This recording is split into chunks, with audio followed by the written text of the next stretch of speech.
우리가 살펴봤던 비디오 가게 예제를 토대로 리팩토링을 한번 해봤습니다. 그래서 리팩토링은 이런 거구나 라는 걸 아마 느꼈을 것 같아요. 그쵸?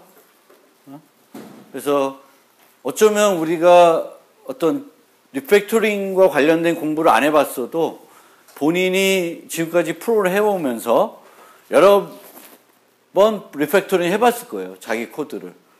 그렇죠? 만들어 놓고도 마음에 안 들어서 바꾸고 또 수정해보고 결과는 그대로인데 내부 코드를 바꿔본 적이 있을 거예요.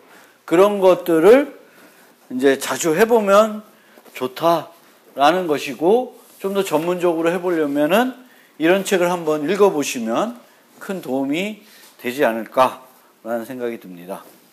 그래서 여기 남아있는 슬라이드에서 좀 설명을 드리면, 리팩토링이라는 것은 관찰되는 행위의 변화 없이, 기능에 대한 변화 없이, 코드의 가독성과 수정 용이성을 향상시키기 위해 소프트웨어 내부 구조, 코드를 변경시키는 일입니다. 성능 최적화와는 좀 다른 개념이고요. 리팩토링 통한 소프트웨어 개발. 우리가 애자일 프로그래밍, 뭐 이런 얘기 맞아. 애자일 개발론. 이 애자일 개발론에서도 리팩토링이 많이 활용될 수가 있습니다. 기능 추가하고 리팩토링하고, 기능 추가하고 리팩토링하고, 이렇게 하는 것이 애자일 프로그래밍의 한 방법일 수가 있습니다. 그래서 조그만 단위로 개발하고 워킹 버전을 만든 다음에 개선하고 리팩토링하고 또 다음 기능 추가하고, 그래서 이런 익스트림 프로그래밍, 애자일 프로그래밍 한 방법인데 전혀 설계 없이 하는 것은 아니다라는 거고요. 리팩토링 하는 이유, 소프트웨어 설계를 향상시키기 위해 중복 코드 제거는 수정 용이성을 향상시킨다. 한 가지 예로. 또 소프트웨어 이해도 향상, 가독성 향상. 가독성 향상이 상당히 중요한 포지션입니다. 근데 이 보통 가독성 향상은 다른 사람을 위해서 하는 것처럼 생각할 수 있지만 다음 사람이 나일 수도 있습니다. 그러니까 이 코드를 내가 또 수정을 해야 될 수도 있어요. 내가 그 코드에 기능을 추가할 수도 있습니다. 그래서 종종 또 볼일이라고 하는 경우가 많습니다. 그래서 나를 위해서라도 가독성이 좋은 코드, 문서와도 주석을 많이 다는 것보다는 코드 자체를 통해서 리더빌리티 향상하는 것이 훨씬 좋다. 버그 찾는 데도 또 도움이 되고요. 리팩토링을. 프로그램 속도 향상에도 소프트웨어가 잘 설계되어있을수록 소프트웨어 개발 속도를 높일 수가 있습니다. 리팩토링이 잘 되어 있으면 코드가 강건하고 그 중복 코드도 없고 뭐 이렇게 되면 여기에 또 뭔가 추가하는 것은 점점 쉬워질 수 있다라는 겁니다. 언제 리팩토링 해야 하느냐? Rule of Three라는 게 있다고 해요. 유사한 것을 3번 하면 리팩토링 해라. 그 다음에 새로운 기능을 추가할 때 기존 코드에 대한 이해도를 높이기 위해 리팩토링을 함. 또는 새로운 기능을 추가하기 어려울 때에는 리팩토링 해놓고 추가하는 거예요. 버그를 수정해야 될 때 코드에 대한 이해도를 높이면 버그를 수정하기가 쉬워지고요. 버그가 있다는 것은 리팩토링할 필요성이 있다는 것을 의미할 수도 있습니다. 그러니까 버그가 있으면 리팩토링하고 나서 한다. 코드 리뷰할 때 자신이 쓴 코드를 검토하는 것이 아니라 개발팀이 함께. 그러니까 코드 리뷰도 본인이 본인 걸 할 수도 있지만 같은 팀에 있는 실력이 비슷한 사람이 서로의 코드를 리뷰해 주는 건 상당히 중요합니다. 그게 또 페어 프로그래밍의 한 가지 요소가 될 거예요. 너무 많은 인원 리뷰하는 것은 효과적이 않을 수 있어요. 그래서 코드 리뷰는 적은 수로 하는 겁니다. 이 사람 저 사람 와서 이 소리 저 소리 하면 오히려 더 혼란스럽고 효과적이지 못하니까 또 실력이 비슷한 사람들이 서로 시너지 효과를 누릴 수 있게끔 하는 것이 좋습니다. 하지만 설계 리뷰는 많은 사람이 같이 하는 게 좋다. 거기에는 이제 많은 아이디어들이 들어올 거고 많은 아이디어들이 모아진 다음에 실제 구현을 할 때는 좀 포커싱해서 좀 적은 사람들이 서로 의견 교류하면서 하는 게 좋다. 뭐 한 코드 함수 하나 만드는데 10명이 달려서 이 소리 저 소리 하면 오히려 짜증나죠. 그런 건 아니다. 리팩토링의 문제점.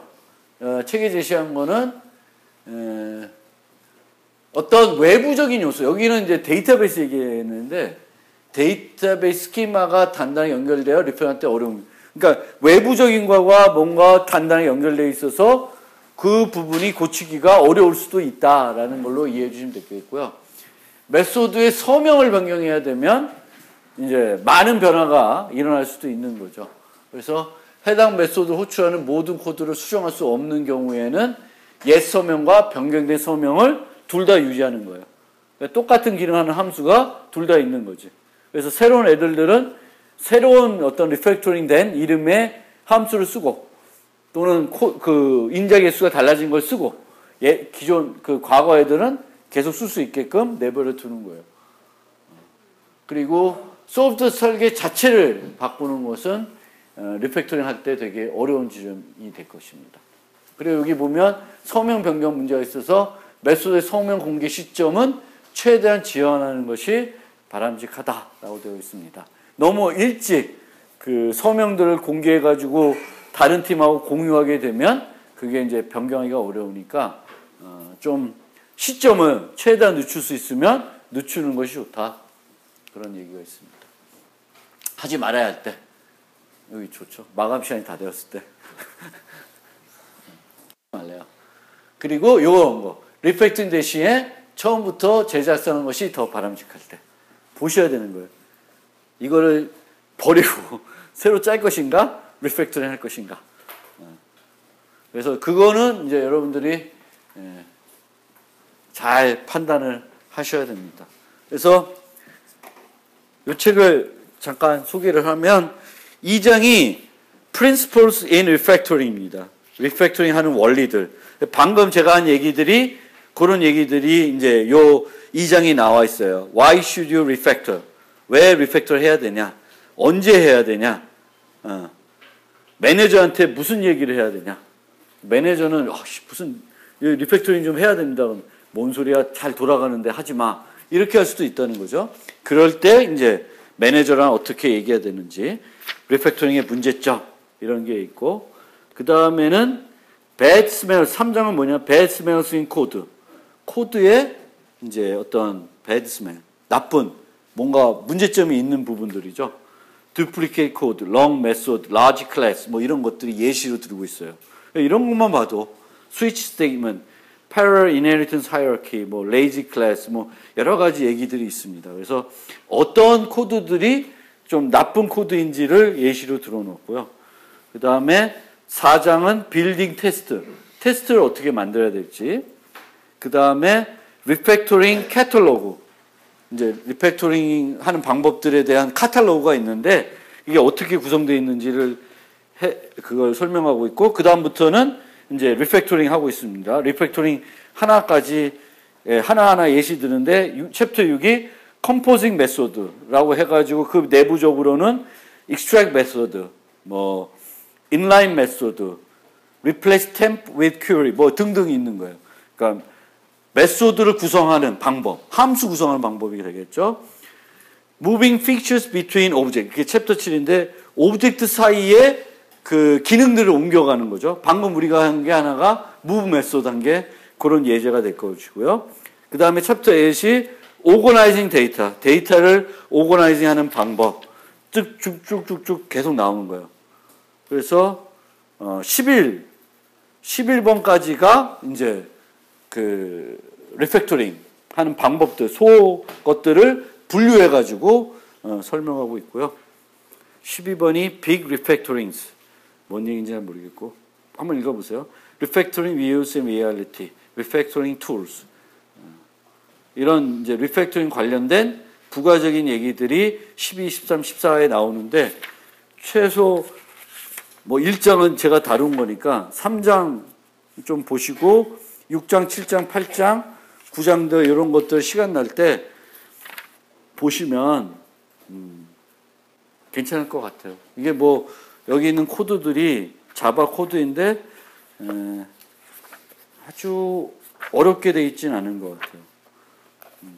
특히 어떤 책들 보면 JSP를 예제로 많이 들어서 웹 자체. 그럼 JSP를 잘 모르면 또 웹 프로그램 잘 모르면 이해가 안 되는데 이 책은 꼭 그렇지는 않은 것 같아요. 그래서 그렇게 보시고 진도를 나가려 했는데 여러분들의 눈빛이 끄고